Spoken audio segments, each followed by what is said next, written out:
Les premiers rayons du soleil réchauffent déjà les bassins de ce salin historique. Ici, depuis 150 ans, les sauniers s'activent et aujourd'hui, ils se sont levés tôt. Il y a de la fleur de sel, hein, il n'en manque pas. Hein. 2022, un bon cru pour ceux qui se surnomment les agriculteurs de la mer. 30 tonnes sont ramassées chaque jour. On pousse la fleur de sel avec cette pelle. Là, il y a les patins qui sont faits pour éviter de gratter le gros sel qui se dépose au fond, alors que la fleur de sel se forme en surface.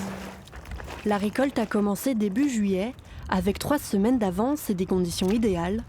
Du soleil, du mistral et pas une goutte de pluie.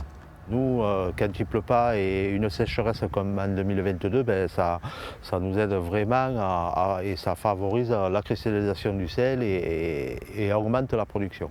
Quelque part, c'est un peu notre ennemi numéro 1, la pluie. Les averses empêchent l'évaporation de l'eau de mer, une étape pourtant indispensable durant laquelle les cristaux de sel se forment à la surface. Cette année, la météo a été pour l'instant plus que favorable.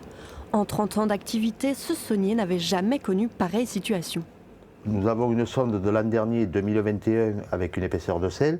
Et si on regarde bien, voilà, on voit bien que c'est vraiment marquant la production de sel de 2022 et la production de sel de 2021 qui se trouve là. Si le beau temps se maintient, le galet de sel devrait encore prendre de l'ampleur avant la fin de la saison. Mais les sauniers risquent de devoir faire une pause. Ce dimanche, la pluie est annoncée.